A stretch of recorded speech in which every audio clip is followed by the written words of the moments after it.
गुरुर्विष्णु गुरुर्देवो महेश्वरः गुरुर्साक्षात्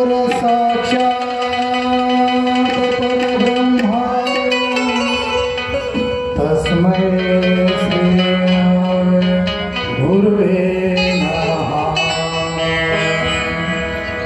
सर्वमंगल्यमांगल्य शिवे सर्वार्थसाधिके शरण्ये त्र्यंबके गौरी नारायणी नमोस्तुते। कैलासराना शिवचंद्रमौळी फणीन्द्रमाता मुकुट जडाळे कारुण्य सिंधू भवदुःखहरे तुझवीन शंभो मज कोण तारे। ब्रह्मानंदं परमसुखदं केवलं ध्यानमूर्ते वृन्दादितं गगनसदृशं तस्मस्याभिलक्षणम्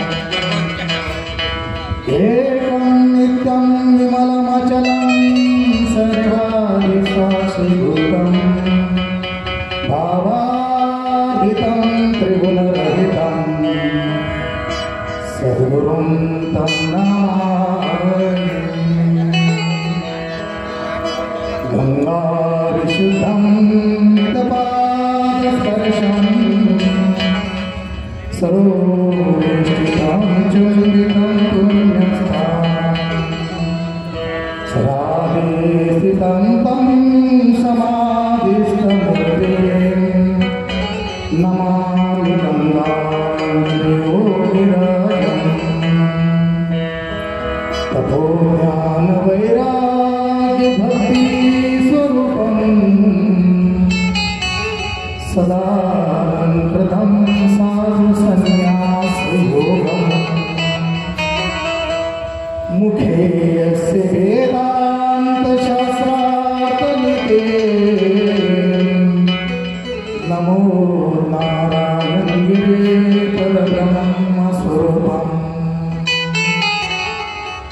मोक्षजालिन्दर्जल्पैश्वर्यभङ्ग कामीपमचिन्द्रः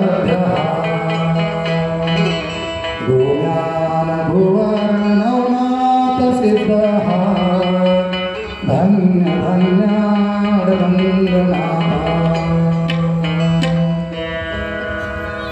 अधिष्ठान जेथे प्रतिष्ठान देखा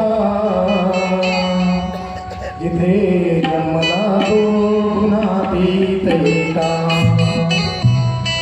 जयाची नामे चुके जन्म व्यथा नमस्कार माझा श्री सद्गुरु एकनाथा। श्री गुरुचरण सरोज रजं निज मन मुकुर सुधारे वरण हो रघुवीर विमल जशो जोदायक फलचारे बुद्धिहीन तनु जानिके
हॅलो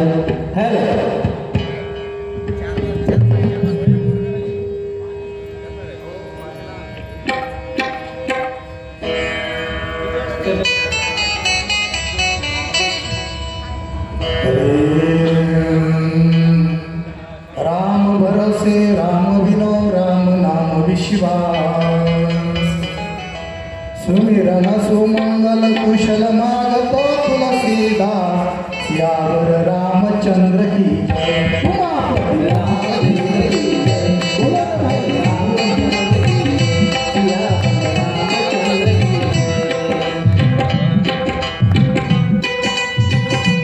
आजच्या या मंगलमय दिनी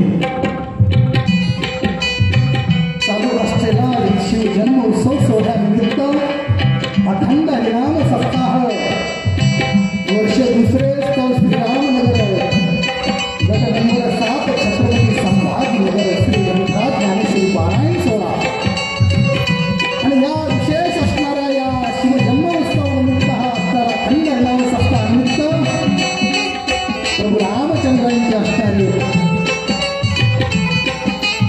सर्वांच्या असणाऱ्या आराध्य दैवत श्री क्षेत्र पैठण निवासी श्री संत एकनाथ महाराजांचा असणारे भावार्थ रामायणाची कथा या ठिकाणी आज प्रारंभ होत आहे। विशेष करून सर्व असणारे गुरुजन मंडळी या परिसरातील आमचे सर्वांनी असणारे संदीप भाऊ दुधाडे पाटील तसेच आमचे मापारी साहेब श्री आमचे खोसे पाटील हरिभक्त परायण यांच्या मुखारविंदरातून या ठिकाणी ज्ञानेश्वरी पारायण सोहळा संपन्न होत आहे। आमचे परमश्रद्धेय परममित्र आमचे हरिभक्त परायण श्री सुधीरजी महाराज नगरे तसेच व्यासपीठ चालक पुन्हा हरिभक्त परायण श्री पांडुरंगजी महाराज गायकवाड आहे। सुंदर असं कार्यक्रमाचं नियोजन आयोजन सालाबादप्रमाणे याही वर्षी समस्त आमचे संदीप भाऊ नगडे पाटील सर्व असणारे आमचे मित्र परिवार सर्वांच्या कुशल मार्गदर्शनातून आज या ठिकाणी श्री प्रभूंची असणारी रामकथा आणि विशेष भाग्य श्रीरामनगर तुमचं भाग्य श्रीरामनगरमध्ये होऊन प्रभू रामचंद्र या ठिकाणी कथे करता या ठिकाणी येणं म्हणजे फार मोठं भाग्य आहे। काहीतरी परमार्थात बदल व्हावा त्याकरता सत्ता असतो। जिथं बदलच होत नाही तिथं परमार्थ कितीही जरी केला तरी काही फायदाच नाही। म्हणून या असणाऱ्या कमिटीने ह्या वर्षी बदल केला त्यांच्याकरता जोरदार टाळ्या होऊ द्या। सुंदर मंडप आहे। घरी झोपण्यापेक्षा टीव्ही बघण्यापेक्षा 3 तास 2 तास इथं या धर्ममंडपात जर बसलं श्रवण भक्ती जर झाली तर किती आनंद आहे महाराज। ही ज्ञानगंगा तुमच्या आमच्या दरबारामध्ये आलेली या ज्ञानगंगेमध्ये येऊन स्नान करून घ्या। स्नान करून घ्या म्हणजे इथे येऊन आंघोळ्या नका करू पण या नामचिंतनाचं नामस्मरणाचं स्नान करून घ्या। हाच कुंभमेळा आहे आपला हेच प्रयागराज आहे। म्हणून गोड असं नियोजन आमच्यासोबत सर्व असणारे वडील आलेले सर्व आमचे जाणकार मंडळी आहेत तिथले परिसरातील आमचे सुंदर हार्मोनियम वादते महाराज देशमुख महाराज जाधव धन्यवाद। सुंदर आमचे असणारे मिलिंद भाऊ तेही या ठिकाणी उपस्थित राहिले कोटी कोटी धन्यवाद। कारण आपल्या समाजाला हे वाद्य आता पाहायला भेटत नाही बाबा। त्यांचे बुलबुल आता गेला आता डीजे आला परंतु जी कला आहे ती कला त्यांनी जिवंत ठेवली त्यामुळे त्यांना कोटी कोटी धन्यवाद। आमचे तबलाची ज्यांची साथ आहे आमचे हरिभक्त परायण यश पाटील महाराज त्यांनाही धन्यवाद। यश याव द्या म्हणजे झालं आम्हाला। आमचे सुंदर ज्यांची साऊंड सिस्टीम आमचे असणारे मोरे पटेल त्यांनाही कोटी कोटी धन्यवाद। आमचे सार्थकजी महाराज नाथकृपा चॅनलवरती असणारा आपला लाईव्ह कार्यक्रम जात आहे। म्हणून जे कोणी अजूनही घरी असतील त्यांनी या ज्ञानगंगेमध्ये येऊन आपलं नामचिंतन श्रवण करावं। श्रीमद असणाऱ्या श्री रघुनंदनाची या ठिकाणी आपल्याला जेवढी सेवा करता येईल तेवढा करण्याचा प्रयत्न करू। श्री संत एकनाथ महाराज आमचे असणारे परमश्रद्धेय आमचे भुजंगवस्ती या ठिकाणी जिल्हा परिषद शाळेवरती सुंदर असं शिक्षक वृंद आहेत तेही या ठिकाणी उपस्थित राहिलेत। आमचे विशालजी महाराज सोनवणे त्यांनाही कोटी कोटी धन्यवाद आहे। राहिले होते काय टावर खाली तरी गेले राहत नाही धन्यवाद त्यांनाही। समस्त सर्व उपस्थित मान्यवरांचे सर्व भाविकांचे नमस्कार धन्यवाद. पुरुष मंडळी जरा जवळ या प्रभू रामचंद्राचे तुम्ही या इकडे या वंशातले या पुढे या सगळे. Hello hello. महिला मंडळ या साईडला बसा, पुरुष मंडळ या साईडला बसा.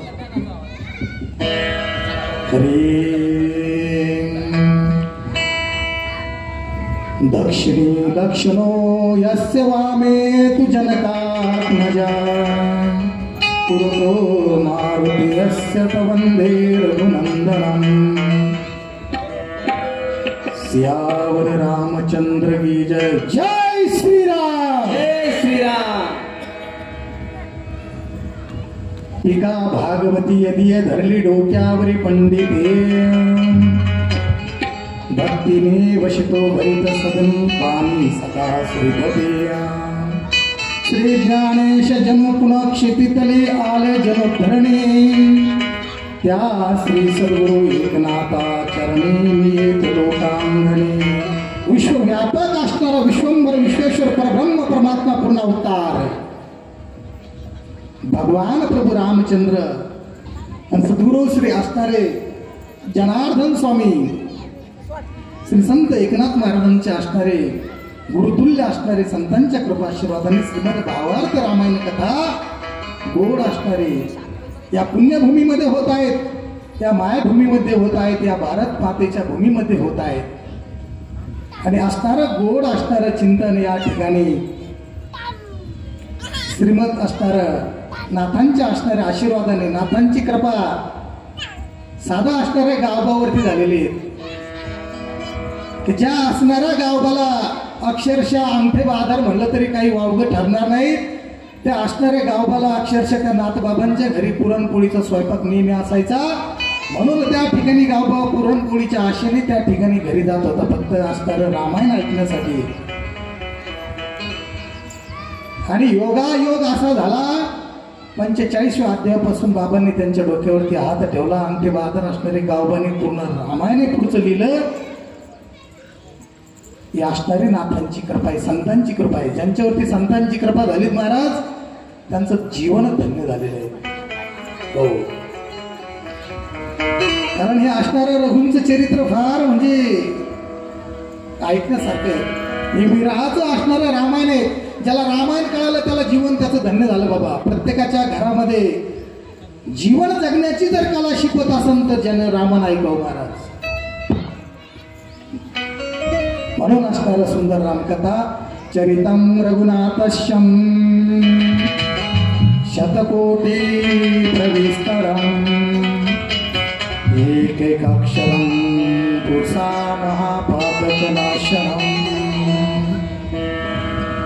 भगवान श्री रघुनाथांचे रामचंद्रांचे चरित्र असं एक एक श्लोक असा विस्तृत आहे की ते असणारं कोट्यावधीचं तुमचं असणारं पाप त्या ठिकाणी नाहीसे करणार आहेत महाराज. म्हणून असणारं शांती ब्रह्मनाथ बाबांनी या रामायणामधून वाल्मिकी रामायण आहेत त्या ठिकाणी रामायण काही अवधी भाषेतही आहेत, तुलसीदास रामायण आहेत. परंतु तुम्हाला आम्हाला सर्व चांगल्या भाषेत समजावं म्हणून भावार्थ रामायण नाथांनी काढलेले आहेत.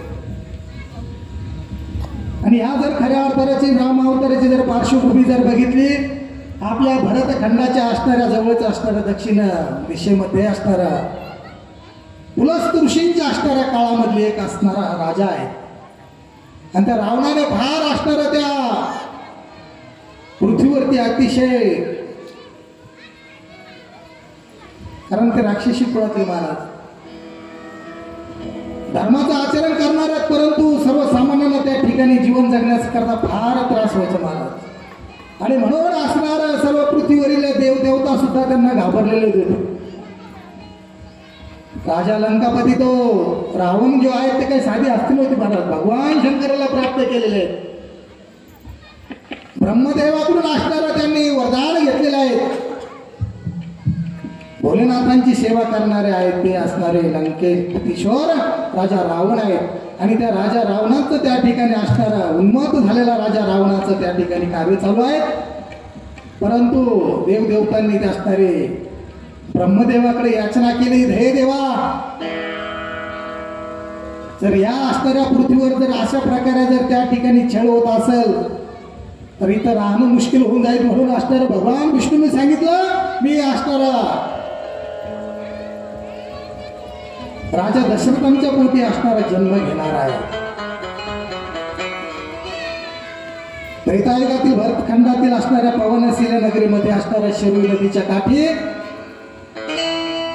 कौशल्य राज्य आहेत आणि त्या अयोध्याची नगरी असणारी राजधानी राजा प्रभू रामचंद्राचा असणार हे सूर्यवंशी घराण्यातील आहे.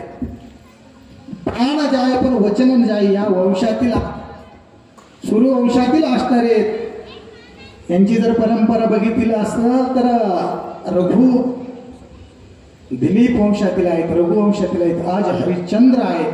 रुक्मकांत किती मोठमोठ्याल्या असणाऱ्या या कुळामध्ये राजे होऊन गेले आहेत आणि याच कालखंडामध्ये असणारा जनक नावाचा राजाही होऊन गेलेला आहे मिथिला नगरीतील. आणि मग असणारा एक दिवशी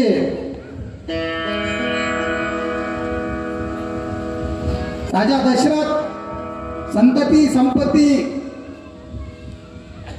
किती जरी असली संपत्ती किती जरी असली बाबा जर घरामध्ये जर मूल नसलं तर काही कामाची मस्त मोठा असणारा महाल आहे तर त्या घरामध्ये जर वंशाला दिवा जर नसेल तर खिन्न वातावरण असतं. ज्यांना मुलं नाहीत त्यांना मुलाची किंमत विचारा.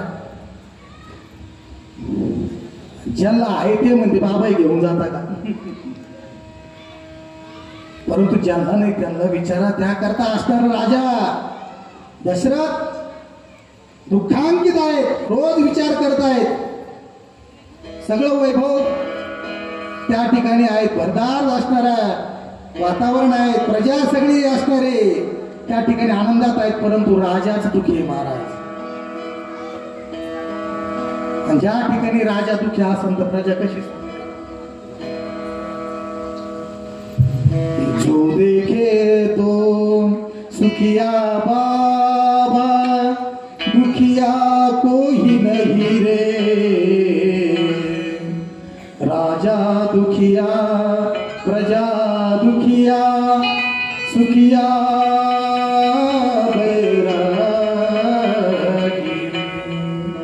ज्या देशातील जर राजाचं जर दुःखी असेल तर प्रजा कशी सुखी होईल महाराज. म्हणून असणारे राजा दुःखांकित आहेत.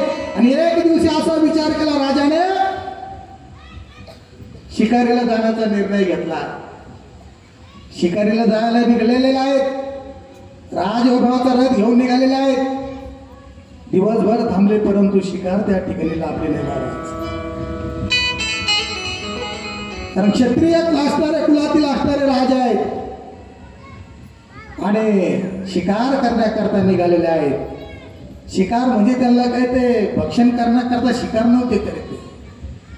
एक असणार क्षत्रिय कुलावत मध्ये असल्यामुळं जी असणारी अंतःकरणामध्ये जी क्षत्रियाची जी ऊर्जा असते ना महाराज ती त्या ठिकाणी त्यांना बसून देत नसते. म्हणून असणाऱ्या त्या राजाने दिवसभर असणाऱ्या त्या ठिकाणी राजा सावधाच्या असणाऱ्या आशेने थांबलेला आहे.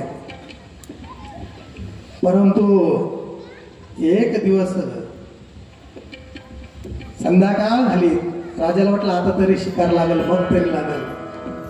आणि मग असणारा राजा खिन्न झाले आहेत. परंतु योगायोग असा असणारा श्रावण बाळ आपल्या आई वडिलांना अंध आहेत आणि असणारे आई वडील ते काशी यात्रेकरता घेऊन निघालेले आहेत. आणि काशी यात्रा करत असताना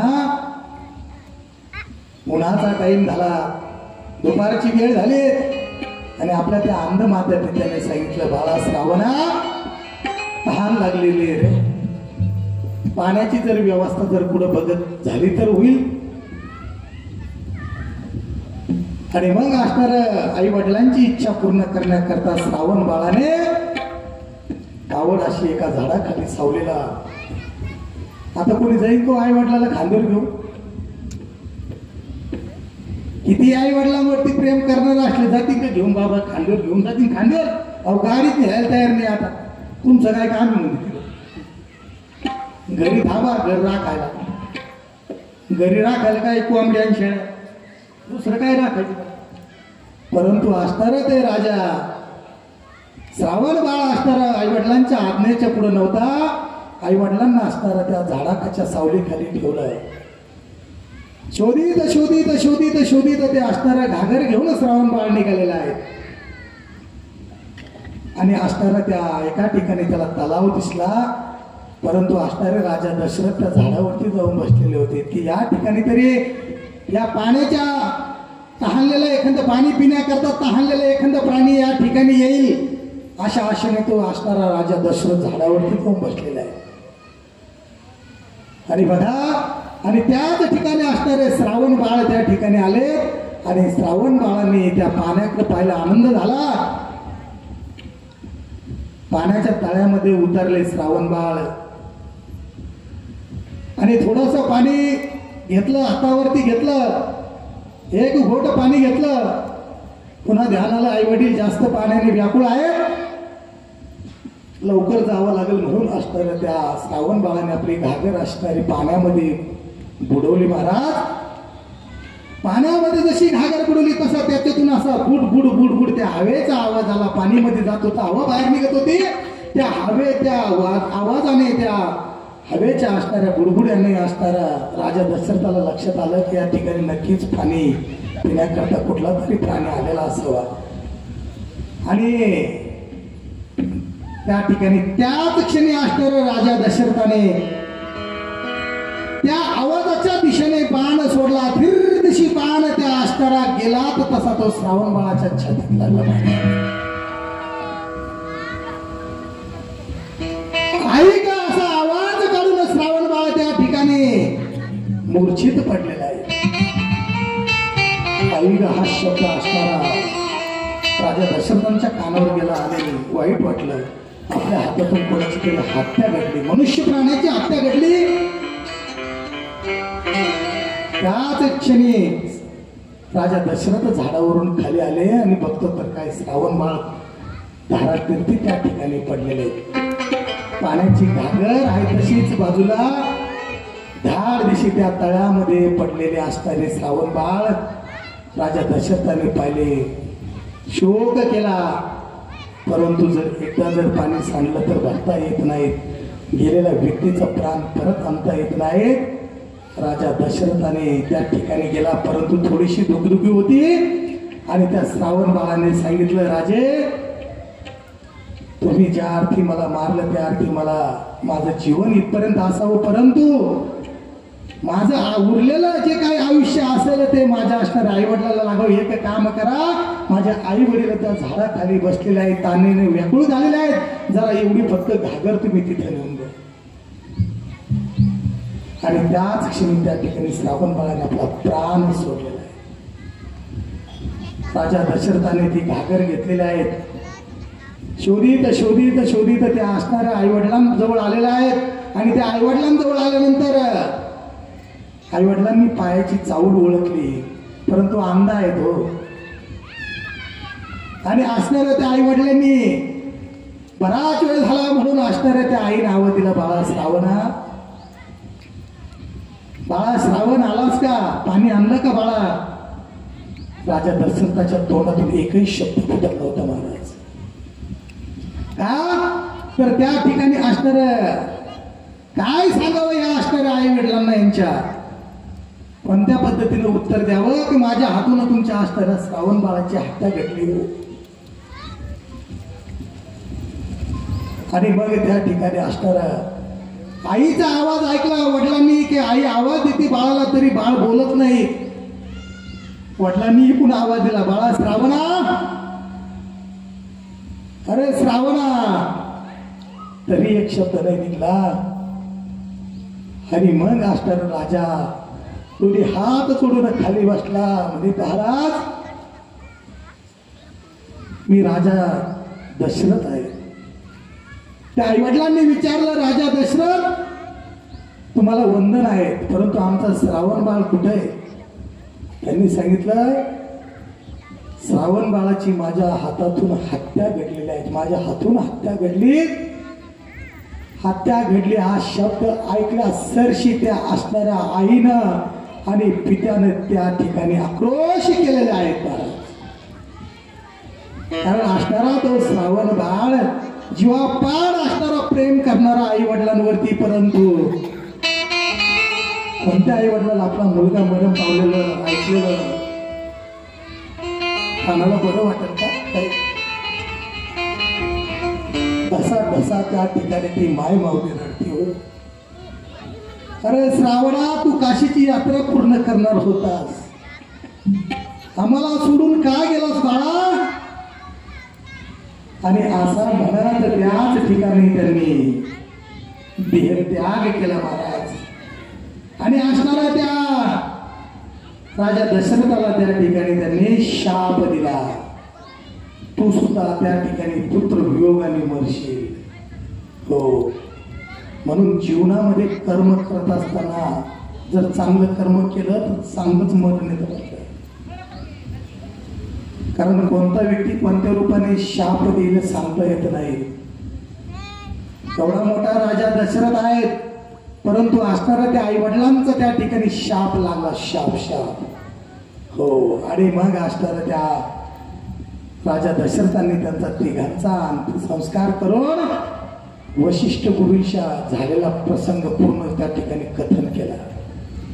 आणि मग असणारा त्यांनी सांगितलं वशिष्ठांनी, तुला जरी त्यांनी शाप दिला असेल, परंतु ते एक प्रकारचं वरदान आहे. पुत्र वियोगाने मरशील हा शब्द त्यांनी वापरलेला आहे. म्हणजे याचा अर्थ तुम्हाला संतती होणार आहेत राजे. आणि मग असणाऱ्या त्या राजाने खिन्न स्वरूपात सांगितलं, जरी संतती झाली परंतु मला त्या ठिकाणी शाप मिळालेला आहे. भीतीचं वातावरण निर्माण झाले आहे, अंतःकरणामध्ये दुःख आहे. म्हणून जीव हत्या जर माणसाकडून जर घडली ना महाराज, फार मोठं एक ब्रह्महत्येचं पातक लागतं बरं का. कोणत्याच जीवाची हत्या घडली नाही पाहिजे, कोणत्याच नाही. मांसाहार खाणारे सावध राहा, कारण तो सुद्धा असणारे एक जीव आहे. आणि तो जर जीव तुम्ही जर कोणाला मारून खाणं शक्य आहे का? मम वंशी जीवलोके जीवभूत सनातना मनश्चेष्टानेंद्रियाणि प्रकृतिस्थानि कर्षति. प्रत्येक अंशामध्ये जर भगवंत आहे, कारण मनुष्याचा जन्म 84 लक्षातून विनीतून मनुष्य जन्म मारला. आवाज घुमतोय का माऊली? आवाज घुमतोय का असा? काय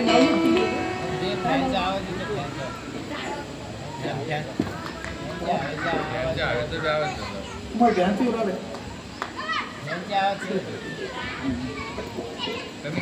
हरी राहू. आणि मग असणारा ते राजा दशरथ त्या ठिकाणी पुन्हा कुलगुरू वशिष्ठांची रजा घेत आहे. आणि मग असणारा दैत्यगुरु शुकाचार्यांनी कोसल देशाकडे येणाऱ्या पाण्याचं त्या ठिकाणी ढगाने भरलेले ढग सुद्धा त्या असणाऱ्या अडवून धरलेले आहेत शुकाचार्यांनी बरं का. आणि मग असणाऱ्या त्या देशामध्ये पाऊस पडत नाहीत म्हणून राजा दशरथाने शुकाचार्यांसोबत युद्ध केलेले आहे. आणि त्या युद्ध करत असताना त्यांच्यासोबत असणारी राणी कैकेयी आहे. राजा दशरथांना 3 राण्या होत्या, कौशल्या, सुमित्रा आणि कैकेयी माता. या असणाऱ्या 3 राण्या सगळ्यात आवडती असणारी राणी त्यांची म्हणजे कैकेयी माता. आणि त्यावेळेस असणाऱ्या मग त्या कैकेयीने असणाऱ्या राजा दशरथांशी युद्धाला सोबत राहण्याचा हट्ट केलेला आहे. शुकाचार्यासोबत युद्ध चालू आहे. आणि असणाऱ्या त्या ठिकाणी देव सुद्धा त्या ठिकाणी घाबरून गेलेले आहेत. परंतु युद्ध करत असताना शुक्राचार्यासोबत अचानक असणारा राजा दशरथाचा चाकाचा आत गळून पडलेला आहे. आता आर पाठ पण कळणार नाही बाबा, तुम्ही सगळे जाणकार आहे. पहिल्या बैलगाडीला धावा राहायच्यात, हार पाठ. आता मी शेतकरीची त्याच्यामुळे मला सगळं माहिती, आत दिले याच्यात बाबा सगळे. आणि मग ते असणारा तो आक गळू पडला तर काही काही असणारा आपल्या वज्र हाताने तो असणारा युद्ध होऊस तर तो असणारा हाताने तो आक लावून धरलेला आहे. आणि त्या ठिकाणी शुक्राचार्याला पराजय करून राजा दशरथ त्या ठिकाणी विजय झालेले आहेत. आणि मग आनंद झालेला आहे. आणि त्या आनंदाच्या भरामध्ये राजा दशरथाने सांगितलं काही काही तुझ्यामुळं असणार हे मला युद्ध या ठिकाणी जिंकता आलेलं आहे.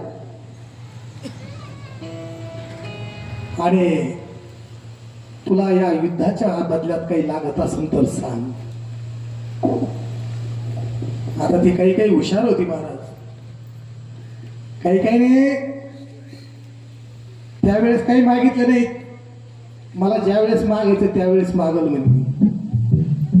काय मागायचं ते मागा, आता नाही नाही मला सोनं नको नाणं नको काहीच नको. आपले सोन्यासाठी पहिले म्हणतील नेकलेस करा, गंठन करा, एक करा म्हणजे मला आराम. मावशी खरं आहे की नाही? सोनं नाही मागितलं, कुठं फ्लॅट नाही मागितला, परंतु ती हुशार होती ती. आणि मग तिला असणारं मागितलं मी ज्यावेळेस मागायचं त्यावेळेस मागल. आणि मग असणार राजाने सांगितलं तुला ठीक आहे ज्या वेळेस मागवायचं त्यावेळेस मागव. आणि मग त्या ठिकाणी वशिष्ठाने सांगितलं जर पुत्र प्राप्ती करण्याकरता पुत्र कामिष्ठी यज्ञ करावा लागतो. म्युझिक चालू राहू द्या, मोबाईल बंद कर. आणि मग असणारा पुत्र कामिष्ठी यज्ञ त्या ठिकाणी करण्याचं नियोजन आयोजन चालू झालं महाराज.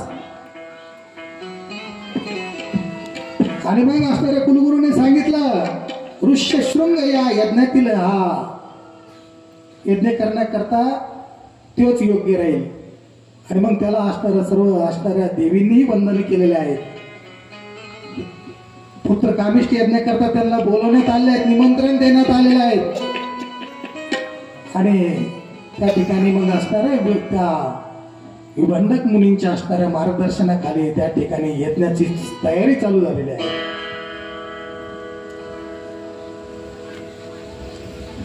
यज्ञकुंड सुंदर सगळीकडे असणारं मंगलमय वाद्य चालू झालेले आहेत. ढोल ताशाच्या गजरामध्ये सगळीकडे असणार सगळ्यांनी असणारे सडा समर्पण केलेले आहे. कारण त्या ठिकाणी पुत्र कामिष्ठी यज्ञ होणार होता. आणि मग असणारं त्या पुत्र कामिष्ठी यज्ञ चालू झालेला आहे. आणि त्या असणाऱ्या यज्ञातून सर्व आहुती चालू झालेल्या आहेत. ब्राह्मण देवतांच्या मंत्रांनी त्या ठिकाणी आहुती चालू झाले, सोहा चालू झालेला आहे. यज्ञ असणारा अग्निदेव त्या ठिकाणी प्रसन्न झाले आहेत. आणि त्या असणाऱ्या अग्निदेवातून अशी विभूती निर्माण झाली. आणि त्यांच्या हातामध्ये असणाऱ्या त्या भगवंताने असणाऱ्या त्या सोन्याच्या वाटीमध्ये असणारा पसाय म्हणजे एक प्रकारचा खिरीचा असणारा पिंडाचा प्रसाद त्या ठिकाणी निर्माण केलाय. देवतांनी सांगितलं, ब्राह्मणांनी सांगितलं हा प्रसाद तुम्ही ग्रहण करा. हा प्रसाद खाल्ल्याने असणारे या प्राण्यांना असणारे पुत्र प्राप्ती होईल. आणि मग असणार त्या राजा दशरथ आहेत. पहिला प्रसाद असणारा त्याने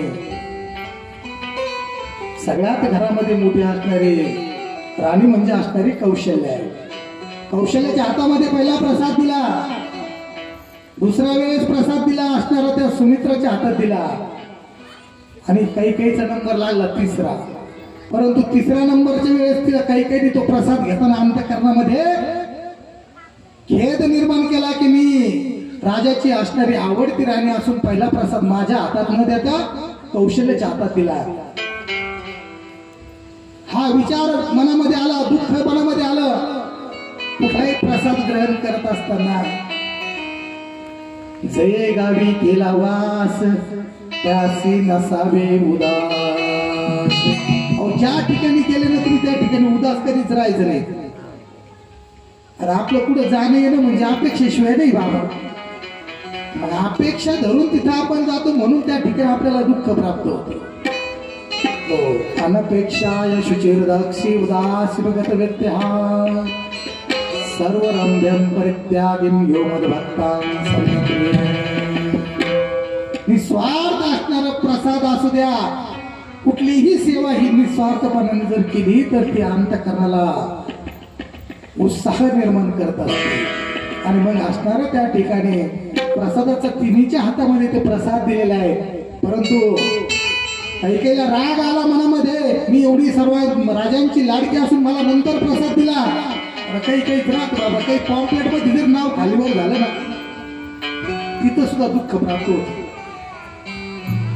एखाद्या गाडीमध्ये जर कुठं प्रवासाला निघले, ती एखाद्या जर माग बैस म्हणलं तर त्याला सुद्धा राग येतो. बाबा गाडी एकच आहे, एकाच ठिकाणी जाणार आहे, परंतु ते म्हणतो नाही ते नेहमी पुढं बसते आणि माझ्या घरात एकाच गाडीत चालले, परंतु समाधान नाही ना.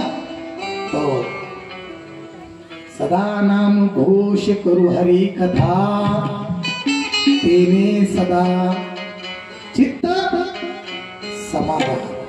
या चित्ताला समाधान जोपर्यंत होत नाही तोपर्यंत कितीही परमार्थ केला ना बाबा, काही कामाचं नाही, काही कामाचं नाही. म्हणून असणार त्या ठिकाणी राणी दुःखी आहेत. या दोघींच्या हातामध्ये एक एक प्रसाद आहेत आणि त्या दुःखांच्या विचारात आहेत.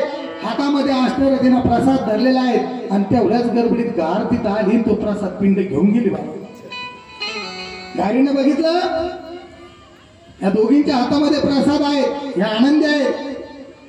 ही ज्या अर्थी दुःखी, त्या अर्थी इथला प्रसाद लागत नाहीत, म्हणून त्या गाडीने तो पिंडीचा दोन्ही पायामध्ये धरला, तो प्रसाद घेऊन पिंड घेऊन ती गार निघून गेली. मला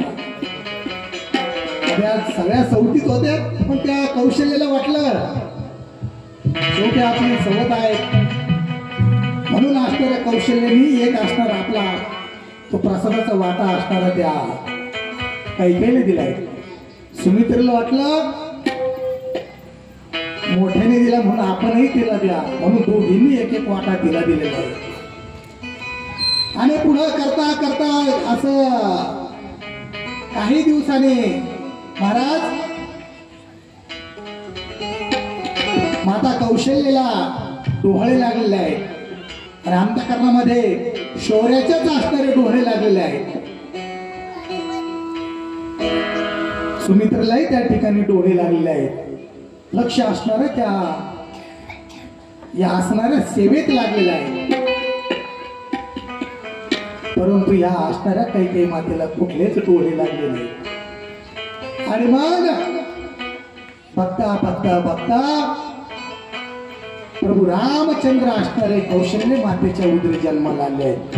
सियावर रामचंद्र की, उमापती महादेव की जय, पवनसूत हनुमान की जय. आणि मग महाराज त्या ठिकाणी एवढा आनंद झाला, एवढा आनंद झाला,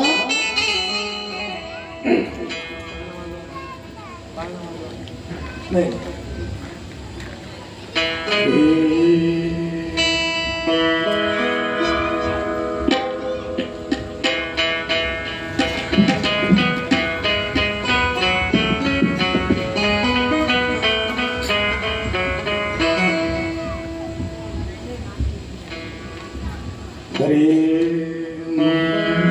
सजा दो घर को गुलशन सा, मेरे सरकार आए, सजा दो घर को गुलशन सा, मेरे सरकार आए, सजा दो घर को गुलशन सा, मेरे सरकार आए, सजा दो घर को गुलशन सा, मेरे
प्रभूंचं त्या ठिकाणी आगमन झालं, सगळीकडे आनंद झाला. पुन्हा बातमी आली, राजे सुमित्रा मातेलाही मुलगा झालेला आहे. सगळीकडे आनंदाचं वातावरण झालेलं आहे.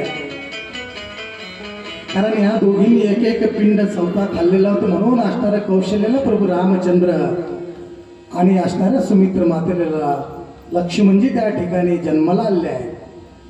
आणि असणाऱ्या काही मातेला या दोघींचा अर्धा पिंड खाल्लेले, अर्धा प्रसाद भेटलेला होता, म्हणून असणाऱ्या भरत आणि शत्रुघ्न असे दोन पुत्र त्या ठिकाणी काही मातेला झाले. आणि मग दिवसानुदिवस आनंदाचं वातावरण आहे. लहान लहान मुलं घरामध्ये मस्तपैकी खेळायचे, बागडायचे, आनंदाचं वातावरण निर्माण झालं. परंतु आता जसं आपण 2.5 वर्षामध्ये जर मुलांना शाळेत टाकतो बघा, तसं त्यावेळेस शाळा म्हणजे गुरुकुल. आणि मग असणाऱ्या वशिष्ठांना सांगितलं की यांना असणारं धनुर्विद्या करता, ज्ञान प्राप्ती करता आपल्या गुरुकुलामध्ये यांचा प्रवेश करावा. आणि मग असणारे 4ही भावंड असणारे धनुर्विद्या प्राप्त करण्याकरता असणारे कुलगुरू वशिष्ठ यांच्या असणाऱ्या गुरुकुलामध्ये त्यांना त्या ठिकाणी शिक्षण देण्यात आले आहे. आणि त्या विश्वमित्र असणाऱ्या शस्त्रविद्या निपुण होती बरं का.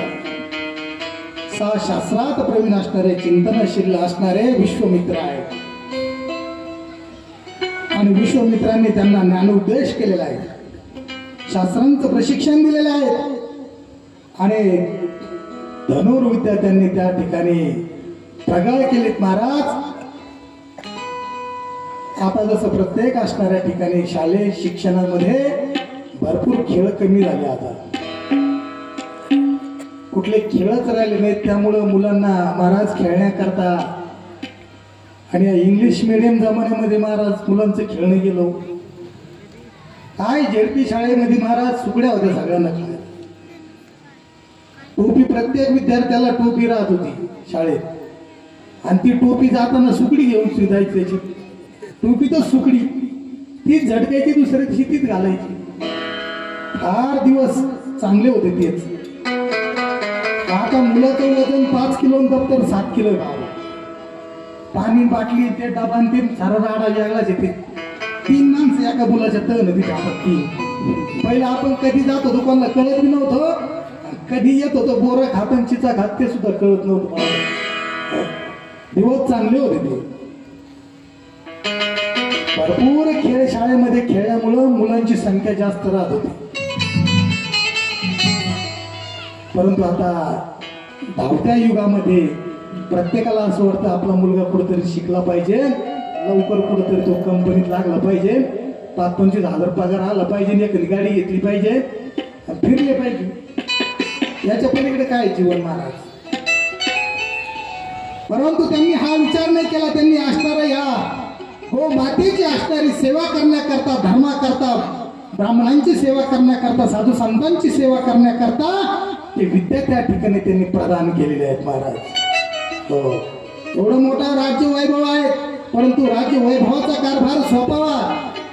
राज्य वैभव एवढं राज्य कारभार चालवण्याकरता ते ज्ञान त्यांना द्यावं.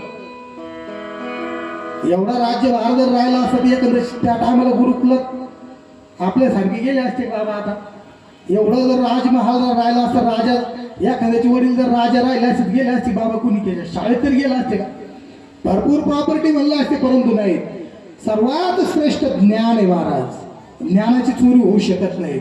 धनाची चोरी होईल पण ज्ञानाची चोरी कोणीच करू शकत नाही महाराज. म्हणून ज्ञान शेवटच्या श्वासापर्यंत माणसाने वाचन केलं पाहिजे. वाचाल तर वाचाल. हो, म्हणून असणारं ज्ञान सातत्याने जीवनामध्ये पाहिजे. तर ज्ञानाकरता विश्वमित्रांनी त्यांना ज्ञानोपदेश केलेला आहे. आणि सर्व ज्ञान विद्या त्यांनी अध्ययन केल्यानंतर शरयू नदीच्या तीरावरील ते एका काम आश्रमात राम लक्ष्मण विश्वामित्र विश्रांतीसाठी आलेले आहेत. कारण आता राजाने सांगितलेले आहेत विश्वामित्रा जे सांगतील तेच पूर्व दिशा राहील. कारण गुरु श्रेष्ठ आहेत महाराज. गुरुनी जे सांगितलं ते शिष्यांनी ऐकलंच पाहिजे.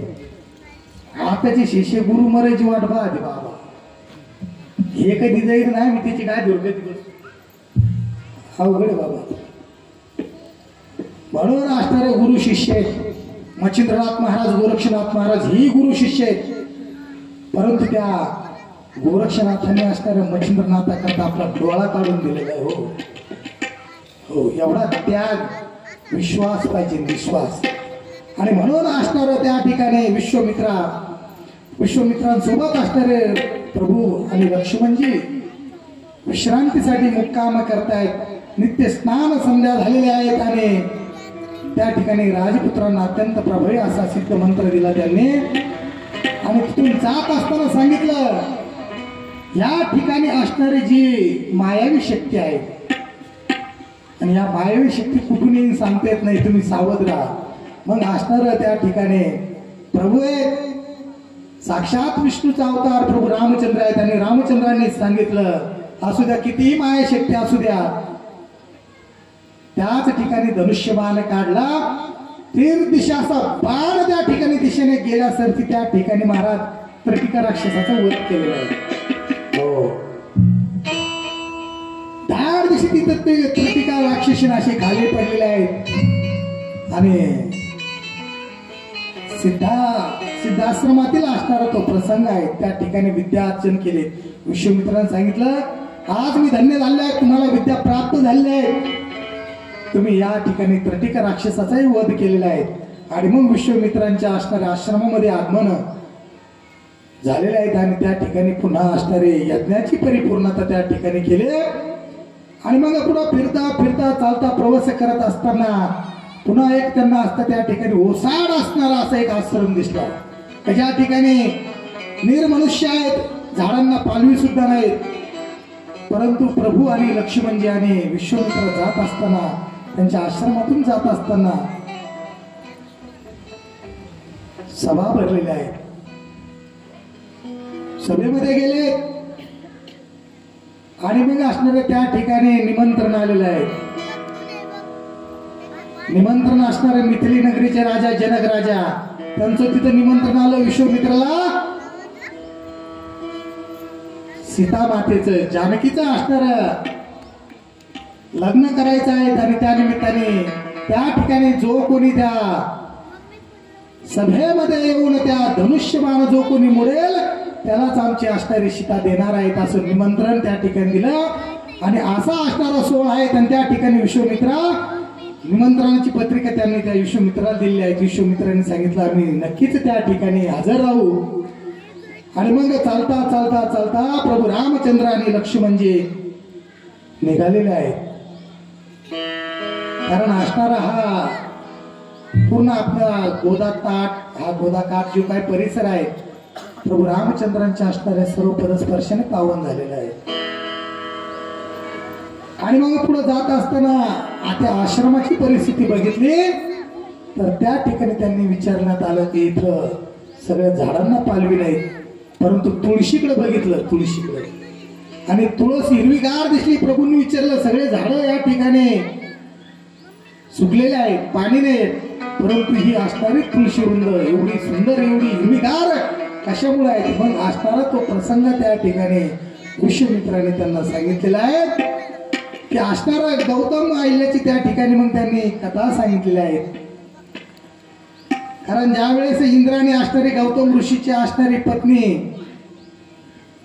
त्या पत्नीवरती असणारे इंद्राने वाईट प्रकारची नजर ठेवून त्या पत्नीचा असणारा विलास भोग घेण्याकरता ज्यावेळेस विश्वामित्रा पहाटे स्नानाला निघालेले आहेत, गौतम ऋषी स्नानाला निघालेले आहेत. आणि त्याच वेळेस असणार इंद्राने त्या ठिकाणी त्या गौतम ऋषीचं असणार रूप धारण केलेलं आहे.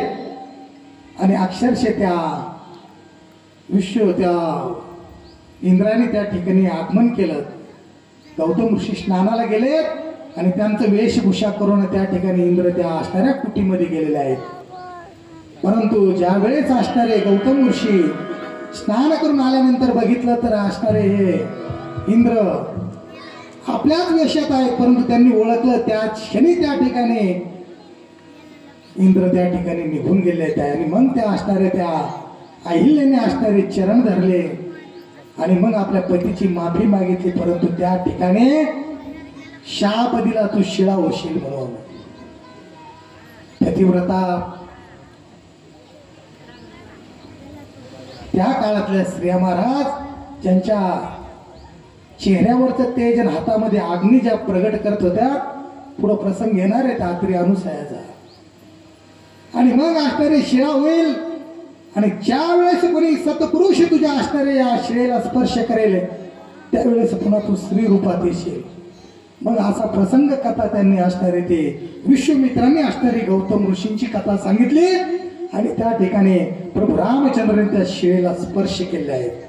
स्पर्श करतात त्या ठिकाणी स्त्रीचं रूप त्या ठिकाणी पुनश्च त्या अहिल्याचा उद्धार सुद्धा प्रभू रामचंद्राच्या स्पर्शाने झालेला आहे.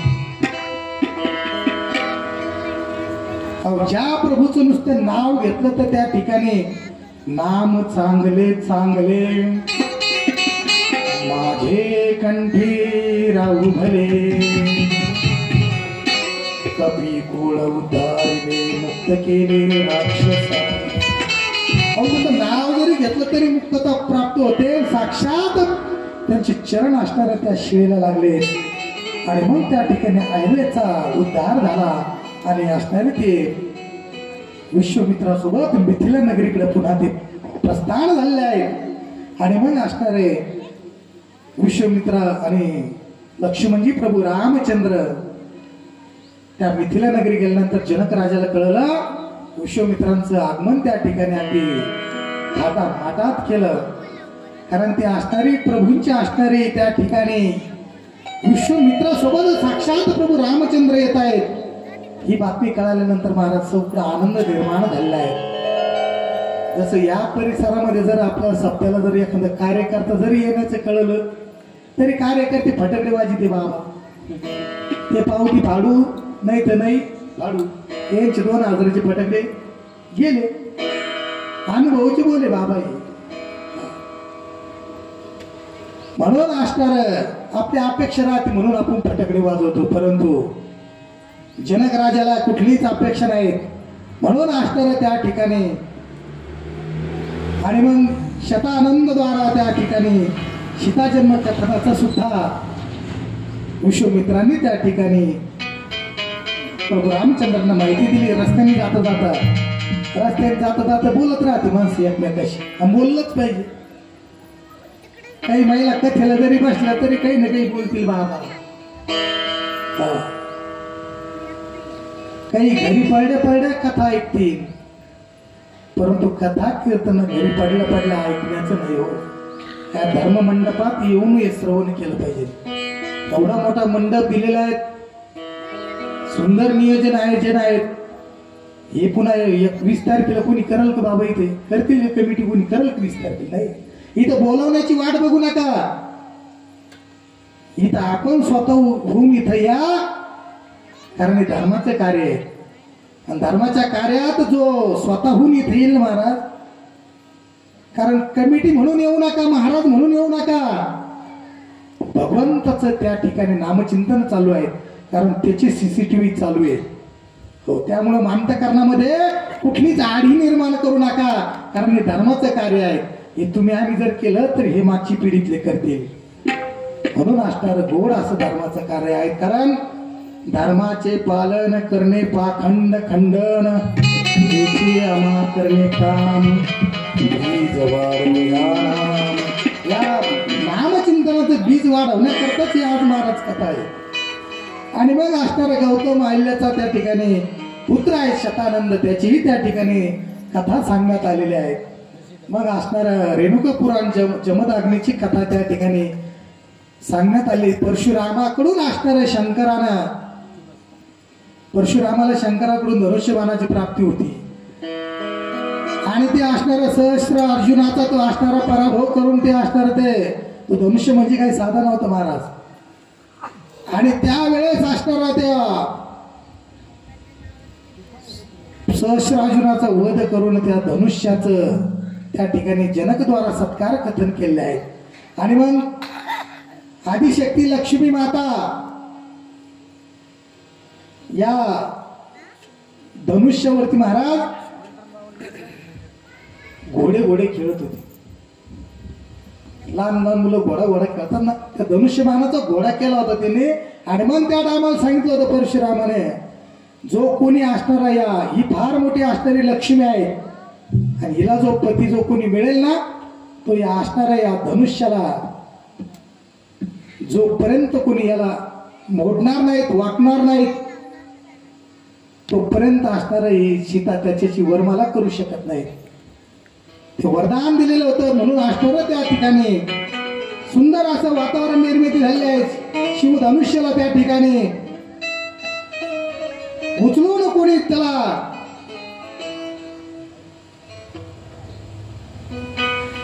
दोरीला असणारा बाण लावेल आणि काढ दिशी ज्याच्या हातातून त्या ठिकाणी दोरी तोडण्यात येईल, मोडण्यात येईल तो धनुष्य, त्याला माझी सीता दान केले जाईल, त्याला कन्यादान केले जाईल. अशी बातमी सर्वत्र दिल्यानंतर महाराज आता जर कुठे जर सामुदायिक विवाह जर ठरवला, जर सांगितलं जे कोणी नवरदेव बाकी असतील इथं मुली मिळतील तर महाराज इथं पाय ठेवा जागा सापडेल मी. म्हणून त्या ठिकाणी जनक राजाच्या नगरीमध्ये सगळेच मोठमोठ्या घरातील नवरदेव आले महाराज तिथे. हो, आणि मग असणारे नवरदेव आलेत. मग ते सर्वजण असे सभा बसलेले आहेत, सर्व असणारे राजे महाराजे. आणि मग त्या ठिकाणी ते ह्या असणाऱ्या धनुष्यबाणाला जो कोणी असणारी ही प्रत्याची दोरी चढवेल त्याला माझी सीता देण्यात येईल. आणि मग असं ठरल्यानंतर महाराज अशा वेळेस ज्याला बोलेल नाही राहत ते बी बोलेल न बोलत येत महाराज.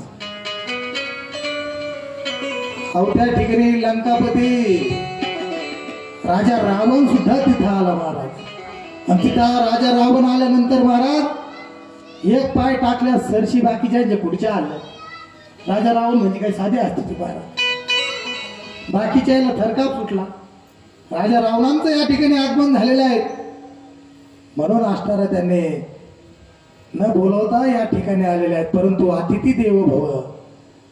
आणि मग सगळे प्रजाजन अक्षरशः घाबरून गेलेले आहेत, सीता माताही घाबरलेले आहेत. आणि मग असणारं त्या ठिकाणी प्रत्येकाला त्या ठिकाणी संधी देण्यात आली. आता पहिल्यांदाच हे रावण गेलं महाराज. काही कुठं आणून राहते हे गेल्या सरशी ते धरला धनुष्यबाण उलटा धरला बाबा, दोरी उलटी लावली.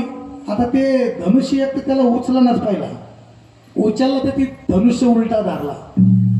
एवढी त्या ठिकाणी भगवान प्रभू इथे त्यांनी एवढी त्याची परीक्षा घेतली महाराज. शेवटी सक्सेस झाली नाही, प्रत्येकाचा त्या ठिकाणी नंबर आला. आणि मग असणारे प्रभू रामचंद्राला विश्वामित्राने सांगितलं, प्रभू तुम्ही जा त्या ठिकाणी. आणि मग असणारे प्रभू रामचंद्र लक्ष्मणाकडे पाहत आहे. लक्ष्मणाने हात जोडले, परंतु डोळ्यातून गळगळ पाणी आलं. प्रभूला वाटलं, लक्ष्मणाला वाईट वाटलं की काय मी त्या ठिकाणी धनुष्य जर माझ्या हातातून जर काही त्याच्यावर प्रत्याची दोरी जर चढली नाही तर वाईट वाटेल असं प्रभूंना वाटलं. परंतु लक्ष्मणाच्या अंतःकरणामध्ये खेद होता, जर उद्या करता जर सीता मातेचं माझ्या असणाऱ्या दादाशी जर विवाह झाला तर त्या ठिकाणी असणारी मला सेवा करण्याची संधी मिळणार नाही. भावाची सेवा करण्याकरता रडतायत. आणि ज्या घरामध्ये एकमेकाचं बंधुत्वाचं प्रेम हे महाराज, त्या घरामध्ये साक्षात प्रभू रामचंद्राचं अवतरण असतं. त्या दोन्ही भावांचं त्या ठिकाणी प्रेम म्हणून असणार गळगळा अश्रू प्रभूंनी बघितले लक्ष्मणाचे. परंतु लक्ष्मण तापड स्वभाव, शेषाचा अवतार आहे महाराज लक्ष्मणजी. आणि मग असणारे प्रभू रामचंद्राने त्या ठिकाणी गेले, दर्शन घेतलं, विश्वामित्रांचं दर्शन घेतलं. त्या ठिकाणी दर्शन घेतात त्या धनुष्याला स्पर्श केल्यासारखी धनुष्य सहज हातात आलं बाबा. प्रत्ययाची दोरी चढली आणि त्या ठिकाणी बाण ओढण्यात आला. सर्वजण त्या ठिकाणी आनंदात टाळ्यांचा गजर केला, वाद्य वाजवलं आणि सीता माता त्या ठिकाणी आनंदात त्या ठिकाणी खुश झालेली आहे. कारण जे सर्वांना अपेक्षित होतं प्रभू रामचंद्रच असणारा त्या सीते मातेच्या त्या ठिकाणी पती व्हावा, सर्वांच्या चेहऱ्यावरती आनंद त्या ठिकाणी निर्माण झाला. परंतु ज्यांना त्या ठिकाणी सीता माता भेटली नाही ते त्या ठिकाणी राग राग करीत द्वेष करीत त्या ठिकाणाहून निघून गेलेले आहेत. आणि मग असणारा सीता मातेच्या त्या ठिकाणी योगायोग स्वयंवरासाठी तयारी झालेली आहे आणि सर्व असणाऱ्या त्या सगळीकडे बातमी पसरलेल्या आहेत. आणि मग आनंदाचं वातावरण निर्माण झालेलं आहे. आणि मग असणारा त्या ठिकाणी विवाह सोहळ्याची बातमी पसरली महाराज. आणि मग राजा जनकांच्या मनात श्रीराम सीतेचा त्या ठिकाणी विधिवत लग्न सोहळा करण्याचं त्यांनी ठरवलेलं आहे. आणि मग त्यांच्या मार्गदर्शनानुसार कौशल्य माता, कुलगुरू वशिष्ठ, सुमित्र, कैकेयी, भरत, शत्रुघ्न इत्यादी सर्वजणांना त्या ठिकाणी आमंत्रित केले आहे. आणि दूतमुखातून श्रीरामांची असणारी पराक्रमाची कथा सर्वांनी सांगितलेली आहे. आणि मग या दशरथांच्या असणारे 4ही पुत्रांचा विवाह सोहळा त्या ठिकाणी संपन्न चालू झालेला आहे. कनिष्ठ बंधू असणारे कुशध्वज यालाही त्यांची पत्नी दिलेली आहे. मुलीच्या दोन्ही मुली कुशध्वज, मांडवी आणि श्रुतकीर्ती या दोन्ही सुकन्या असणाऱ्या भरत आणि शत्रुघ्नाला दिलेल्या आहेत. सीता माता असणारे प्रभू रामांची झाले आहेत आणि लक्ष्मणाला उर्मिला हिच्यासोबत विवाह करण्याकरता त्या ठिकाणी विवाह सोहळा थाटामाटात चालू झालेला आहे. आणि मग त्या ठिकाणी महाराज प्रभू रामचंद्रांचा असणार मेकअप चालू झालेला आहे. तिकडे सीता माता सर्व असणारे मंडळी अगदी आनंदात नवीन कपडे परिधान करून अक्षत आणलेले आहेत. कमिटी अक्षत आणलेले का? या बाया लग्नाला अक्षता लागत आहे काय करू. बरे सारे लग्न करणं झाले म्हणून बरे थोडं फुलं आणा थोडीशी. नवरदेव नवरी कुठे का? इकडे का? या प्रभू रामचंद्र या स्टेजवरती या. वा वा या.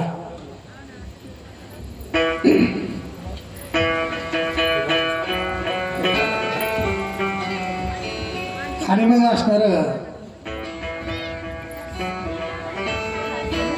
तरी आणि मग त्या ठिकाणी लग्नाचा आवाज चालू झालाय. सगळीकडे वाद्य चालू झाले आहेत, म्युझिक चालू झालंय, संगीत चालू झालंय. कसं डीजे चालतं तसं वाजवादर्शी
वरवळीची तयारी करा.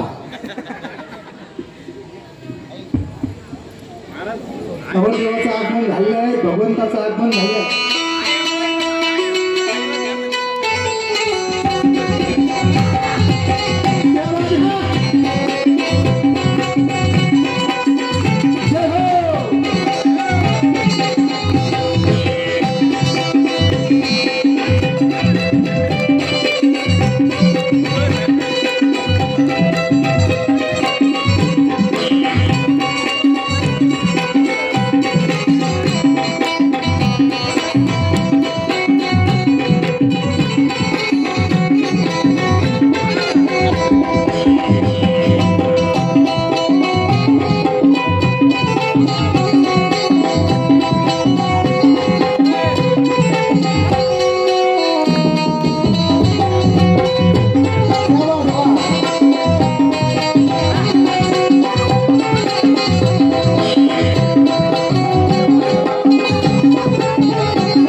थोडासा आगमन प्रभूंच्या या ठिकाणी झालाय.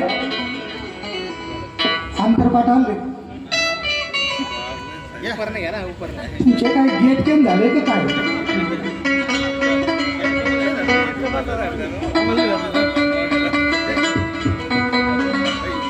दोन मामा या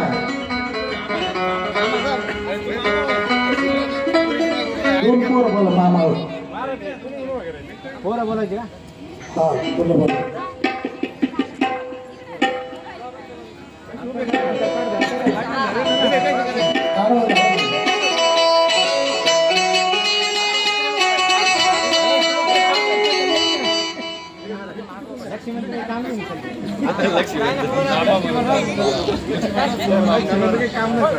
पूर्व ही का?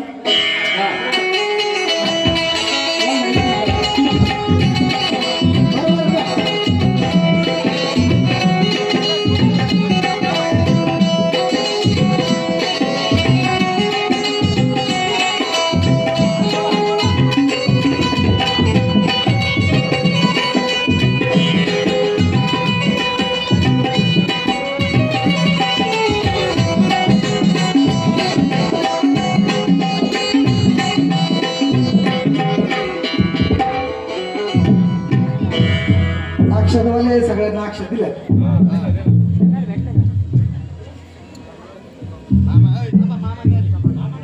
मुलाचे मामा मुलाच्या पाठीमागे उभे राहा. मुलीचे मामा मुलीच्या मागे उभे राहा. कोणी उभे राहा काय मुलं ठेवा काय.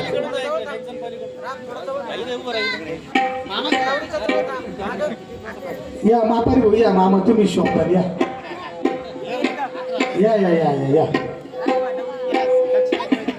जनक राजा ते लग्न सीता मातेचं या पुढे या. वा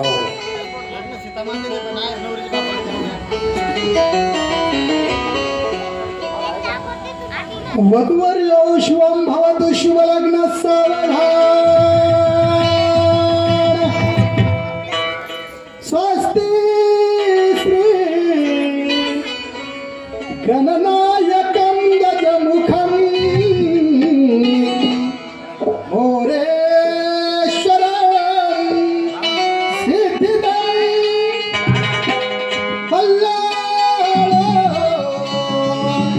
मुरुडं विनायकमहं चिन्तामणि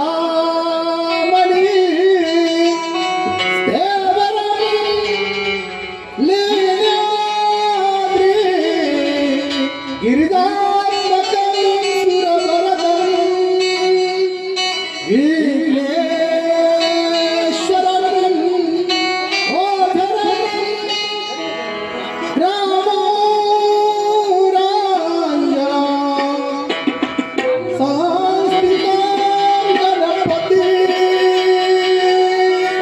सूर्या सदा मङ्गलं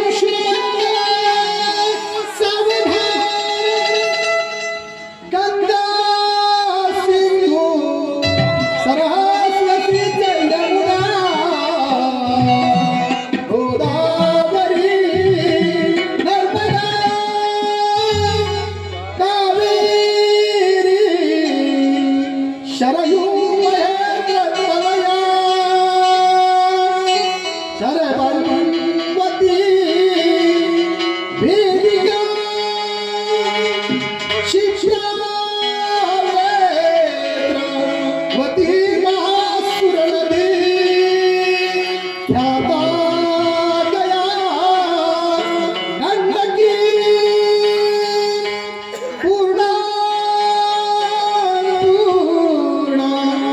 जले समुद्र सरिता सूर्या सदा मंगलम शुभ मंगल सावधान गोत्रे परस्परा गुणिताचे के फिर जा के कुणा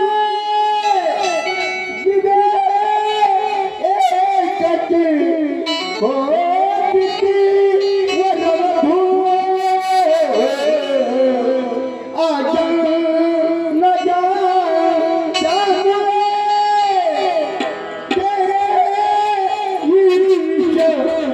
कृपे घडून जगणे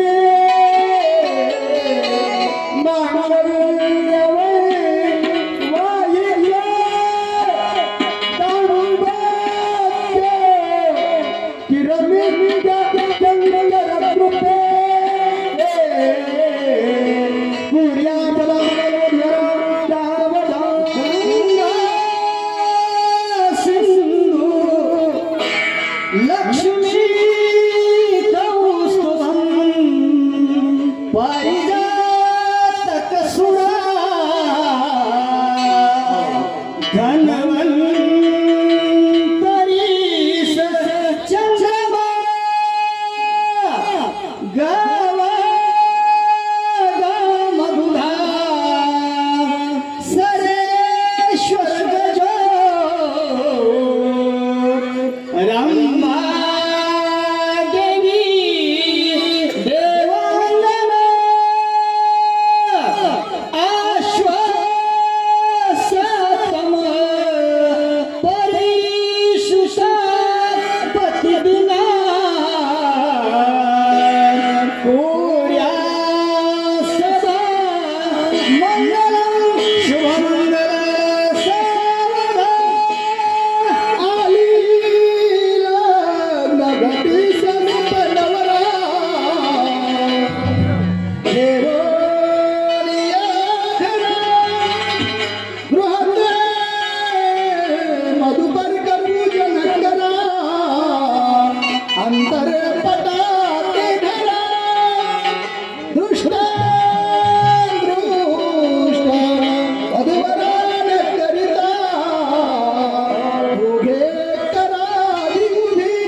लक्ष्मी पते मंगलम पूर्य सदा मंगलम सावधान तदेव लग्नं सुदिनं तदेवा ताराबलं चन्द्रबलं तदेवा विद्याबलं दैवबलं तदेवा लक्ष्मी पते निरास्करामि सुमंगल सावधान वराडी सावचित्त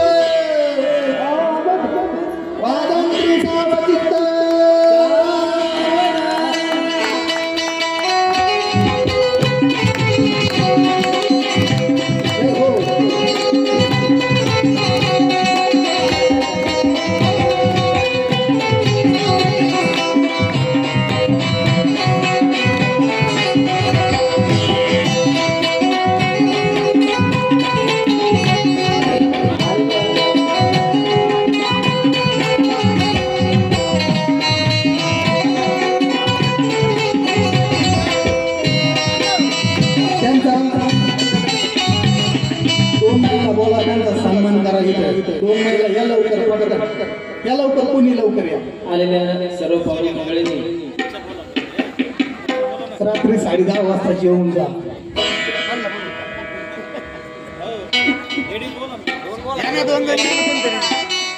या लवकर त्यांच्या हातात झाड द्या त्यांच्या हातात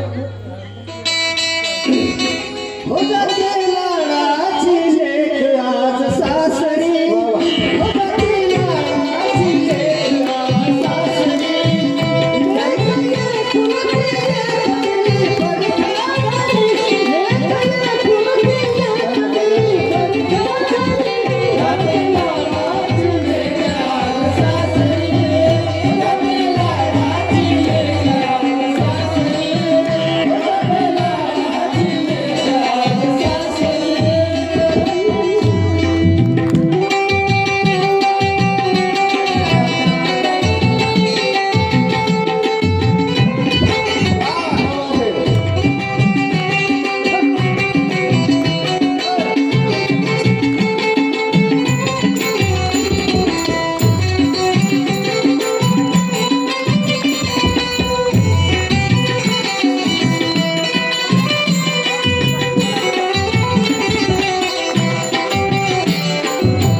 पद्धतीने थाटामाटात लग्न झालेलं आहे. कलवरी बसून घ्या आणि त्याला कुठतरी बसायची व्यवस्था. बर बर बर काय नाही, गाडी टाक बोलू. सर्व विवाह त्या ठिकाणी आनंदात पार पडलेला आहे. अगदी खुर्चीवर बसवा वाटलं जा आता मग इकडे गाडी बघा.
आणि मग असणाऱ्या सीता मातेचं असणारं लग्न प्रभू रामचंद्रांशी झालेलं आहे.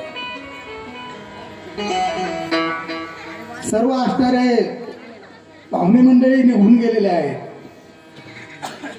आणि मग असणारा कितीही मोठा व्यक्ती असू द्या, हो कितीही मोठा, अगदी निर्भीड काळजाचा व्यक्ती असू द्या, परंतु दिवसभर तो आनंदात राहतो.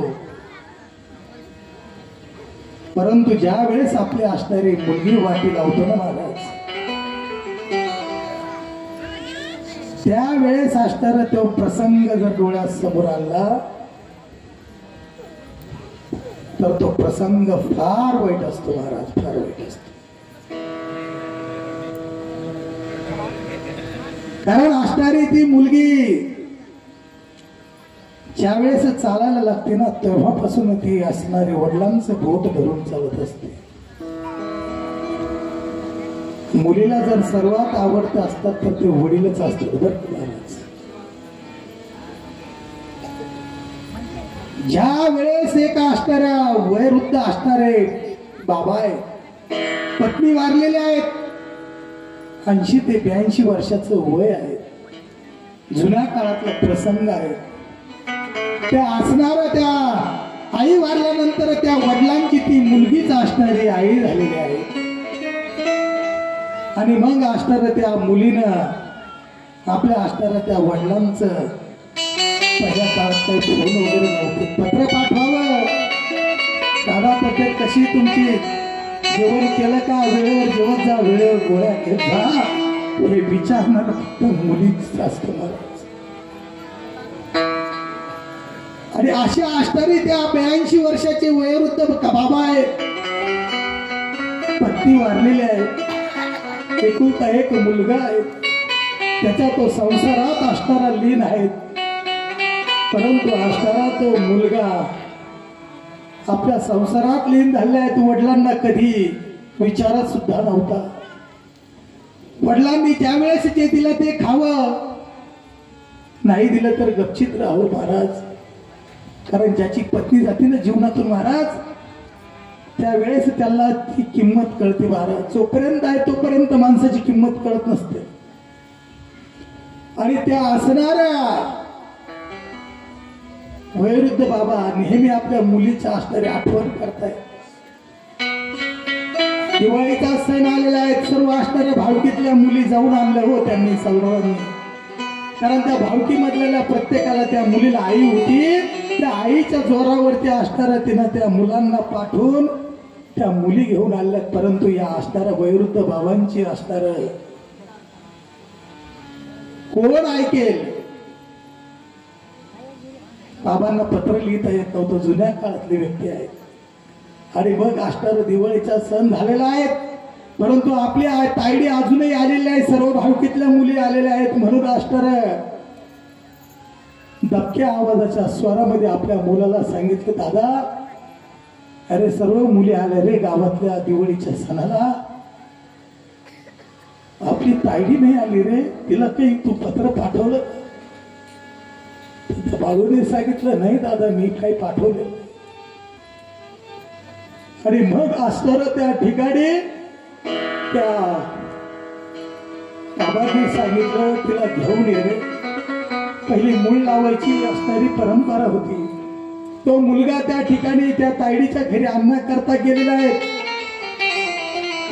त्या बहिणीला एवढा आनंद झाला, भाऊ आलेला आहे.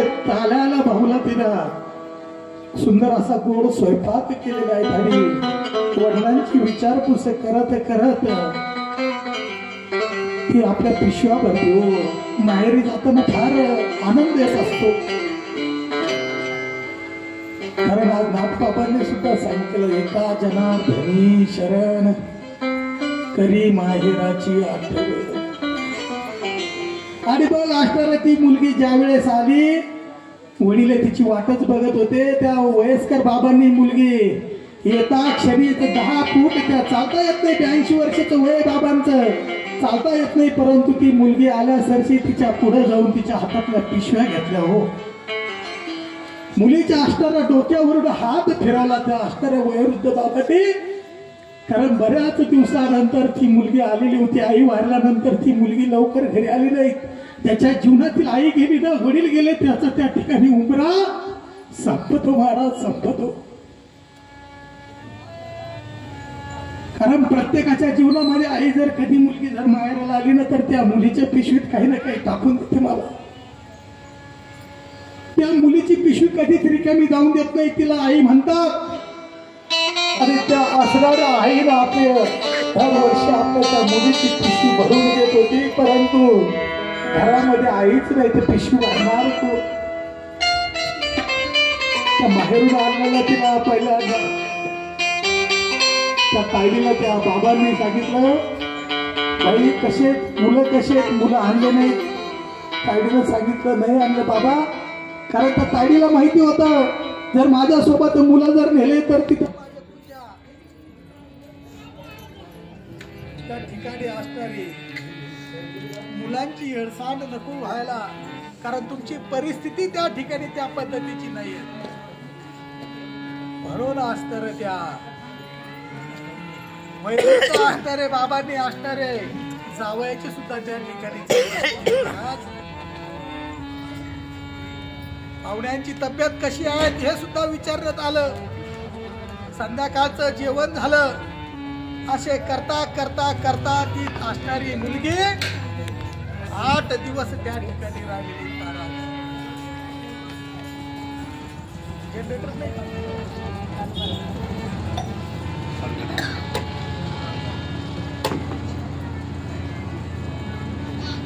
3-4 दिवस झाले, 5 दिवस झालेत, 6 दिवस झालेत. आणि त्या असणाऱ्या त्या मुलीने सांगितलं, दादा मला जावं लागेल आता. हो, दादाने सांगितलं, तायडे लय दिवसातून आली रे, तू थांब आता, अजून 2 दिवस थांब. हट्ट केला बापाने. कारण जोपर्यंत 8 दिवस मुलगी त्या घरामध्ये होती, तोपर्यंत बाबाला वेळेवरती चहा, वेळेवरती जेवण, सुंदर सकाळी बाबाला कडक पाण्याने स्नान घालीत होती. हो, तिला ती मुलगी म्हणतात. व्यवस्थित कपडे स्वच्छ करून धुवून त्यांना असणारे बाबांना देत होती. बाबांना असं वाटलं अजून 4-2 दिवस राहिले तर बरं होईल. मुलीला अजून 2 दिवस जास्त राहण्याचा विचार केला. परंतु नित्याक्षणी बाबाला सांगितलं, मलाही प्रपंच आहे, जावं लागेल. निघण्याच्या दिवशी सुंदर असा पुरणपोळीचा स्वयंपाक झाला. आणि त्या बाळूला सांगितलं, बाळू तायडीला चांगली एखादी साडी आण रे. आणि मग असणाऱ्या त्या बाळूने आपल्या बहिणी करता साडी आणलेली आहेत, नवीन वस्त्र परिधान केले. निघण्याची वेळ झालेली आहे. 3 किलोमीटर असणारा तो फाटा आहे त्या ठिकाणी ती बस येतात आणि म्हणून त्या 3 किलोमीटर पायी जाण्याकरता ते बापाची उत्सुकता बघा. 82 वर्षाचे बाप आहे. बाळूला विनंती केली, बाळू मी जातो ना सोडायला तिला गाडीला. बाळूने सांगितलं, बाबा तुम्हाला चालता येणार नाही, परंतु आपलं लेकरू सोडण्याकरता जी बाबाच्या अंगामध्ये एनर्जी निर्माण होते ना ती त्यावेळेस 82 वर्षांच्या असणाऱ्या बाबांच्या अंतःकरणामध्ये. बाबांनी असणाऱ्या त्या मुलीच्या दोन्ही पिशव्या हातात घेतलेल्या आहेत. वैरुद्ध बाबा हो, आपल्याला शर्ट शिवलेला आहे, सुनं मळकट असणारा धोतर आहे ते पण शिवलेलं आहे. साधा राहणीमानातले बाबा दोन्ही असणाऱ्या त्या वायरच्या पिशव्या हातामध्ये घेतलेल्या आहेत. बाबा पुढे ती मुलगी पाठीमागे चालत आहेत. बाबा 3 किलोमीटरचा पायी प्रवास. बाबांच्या पाय स्वीची चांगली चप्पल सुद्धा नव्हती हो. फाट्यावरती 3 किलोमीटर गेले, साधन नव्हते. बाबा गाडीची वाट पाहत आहेत. 10-5 मिनिटं त्या ठिकाणी ती गाडी बस आली. कंडक्टरने गाडी उभी केली. 82 वर्षाचे बाबा आहे, दोन्ही पिशव्या हातात धरलेला आहे. तो दरवाजा उघडून त्या सीटावरती पिशव्या ठेवलेल्या आहेत बाबांनी. आणि मग त्या मुलीला त्या ठिकाणी बसवलं. वयस्कर बाबा आहेत, परंतु जे कोणी पाहुणे रावळे भेटायला यायचे ना तर ते कोणी 10 रुपये, कोणी 5 रुपये, कोणी 20 रुपये असे ते देत होते. असे 100-150 रुपये बाबांच्या खिशात जमा करून ठेवलेले होते आणि ते बाबांनी आपल्या खिशातून काढले आणि आपल्या त्या मुलीच्या हातामध्ये दिले. त्याला पाप म्हणतात. ठीक आहे, आपल्या खिशामधले सगळे जे होते नव्हते सगळे पैसे काढले, आपल्या मुलीच्या हातात दिले आणि मुलीला सांगितलं, तायडे बाळूने साडी घेतली असत, परंतु ती चांगली तुला पटली नसल, चांगली नसल तर तू माझ्याकडे आता माझ्या हातात काही राहिले नाही. ते माझ्या जेवढे जवळ होते हे तेवढे पैसे घे आणि जाताना त्या मुलांना काहीतरी खायला देणे. हे बाप असतो, याला बाप म्हणतात. त्या ठिकाणी त्या मुलीला सांगितलं, तुमच्यापाशी जवळ पैसे राहू द्या. बापाने सांगितलं, माझा काही भरोसा नाही, मला काय करायचे पैसे, हे पैसे तुझ्या मुलांना राहू दे. त्या बाबाने असणारे त्या मुलीच्या अशा ओटीमध्ये ते पैसे टाकले. बाहेर निघताना त्या मुलीकडे वळून पाहिलं, पुन्हा त्या मुलीचे डोळे भरलेले पाहिले. कारण आता बाबाचा भरोसा राहिलेला नव्हता. जीवन किती दिवस सांगता येत नाहीत, पुन्हा कधी भेट होईल सांगता येत नाही. बाबाने पुन्हा मुलीकडे वळून पाहिलं. मुलगी ताट दिशी त्या ठिकाणी उठली. बाबांच्या असणाऱ्या गळ्यात मिठी मारून धसा रडती हो, धसा रडती. ती असणारा बाप त्या मुलीला किती प्रिय आहे सर्व असणाऱ्या गाडीतील पाहिला. कंडक्टर नव्हे पण ड्रायव्हर सर्व असणारे रडतायत. महाराज असं असणारा तो जनक राजा त्या ठिकाणी आपली असणारी सीतामाता विदाई करण्याकरता ज्यावेळेस निघाला ना महाराज, त्यावेळेस त्याला सीतामातेचं असणारं लहानपणापासून जीवन त्या ठिकाणी आठवलं. अंगणात बागडणारी सीता, आपल्या हाताच्या फोडाप्रमाणे जपलेली सीता आज आपण या दुसऱ्या असणाऱ्या पतिदेवाच्या स्वाधीन केलेला आहे. आणि मग असणारा ढसा तो असणारा जनक राजा रडला हो, जनक राजा रडला. त्या बापाचं असणाऱ्या मुलीवरती प्रेम असावं. त्या बापाला त्या क्षणी कुठलीच गोष्ट आठवत नाही, फक्त आपल्या काळजाचा तुकडा दुसऱ्याच्या हातात देणं म्हणजे सोपं आहे. जनक राजाने त्यावेळेस भोगलेला प्रसंग आहे महाराज. आणि आपल्या त्या दशरथ राजाला हात जोडले. आजवर होती आमची, आता झाली तुमची, म्हणून असणारी आमची मुलगी तुमच्या पदरात घ्या. आणि त्या असणाऱ्या दशरथ राजांनी त्यांना विनम्र अभिवादन केलं. ती असणारी त्या ठिकाणी आमची कन्या म्हणूनच राहील. कारण जोपर्यंत ती मुलगी त्या आपल्या वडिलांच्या घरी जेवढी आनंदात राहील तेवढी ती सासरी राहू शकेल याची शाश्वती नसती. म्हणून असणाऱ्या त्या जनकाने त्या आपल्या असणाऱ्या मुलीची सुंदर असं त्या ठिकाणी विदाई केली महाराज. आणि विदाई करत असताना रस्त्याने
त्या ठिकाणी डोलीमध्ये बसून असणारे त्या रथामध्ये सीता माता अयोध्या नगरीकडे निघालेल्या आणि त्या नववधू वराचा सर्वजण अयोध्येला जाण्यास निघतात. वशिष्ठांचा असणारं प्रेमळ निरोप विश्वामित्र आपल्या आश्रमाकडे गमन करतात. सर्व जिकडे तिकडे जातात आणि असणारी राणी सुमेधासह त्या ठिकाणी राजा जनक हे दूरपर्यंत पोहोचवण्याकरता मुलीला येतात. लग्नाचं वराड अगदी मार्गस्थ होत आहेत, परंतु त्या ठिकाणी अचानक असणारी धनुष्य बाण घेऊन परशुरामाची असणारी मूर्ती त्या ठिकाणी प्रगट झालेली आहे आणि प्रभू रामांसोबत असणारं युद्ध करण्यासाठी ललकारत आहेत. सर्व वराडी मंडळी त्या ठिकाणी घाबरलेले आहेत, परंतु असणाऱ्या लक्ष्मणाने त्या ठिकाणी धनुष्यबाण काढला, परंतु प्रभू रामचंद्रांच्या आज्ञेशिवाय ते धनुष्यबाण चालवत नव्हते. आणि मग प्रभू रामचंद्रांनी सांगितलं परशुरामाची हत्या करणं म्हणजे आपला पराक्रम नव्हे, कारण आपला असणारा धर्म वाचवण्याकरता, गायी वाचवण्याकरता, ब्राह्मण वाचवण्याकरता जन्म झालेला आहे. आणि मग असं सांगून त्या ठिकाणी त्यांच्यासोबत युद्ध झाले आहेत, परंतु जीवघाती त्या ठिकाणी झालेले नाही. आणि मग त्या ठिकाणी परशुरामालाही त्या ठिकाणी विष्णू धनुष्य श्रीरामाने अर्पण करून त्या ठिकाणी सर्वजण त्या ठिकाणी अलौकिक प्रसंगाने देवदेवता त्या ठिकाणी खुश झालेले आहेत.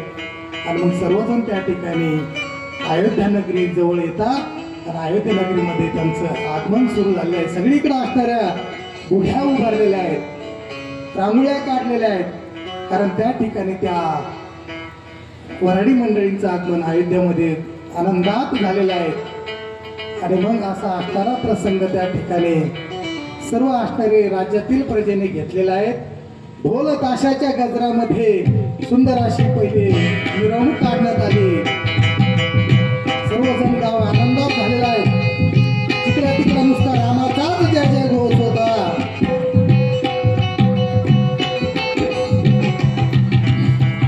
हो, आरतीचं ताट केलेलं आहे का तुमचा? हरिपाठाचा टाइम 5चा आहे. हो, आरतीचं ताट घ्या.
काही आणलं का?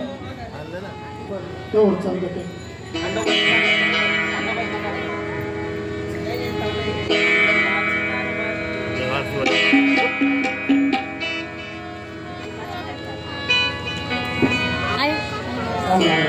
जुडी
जय देव जय देव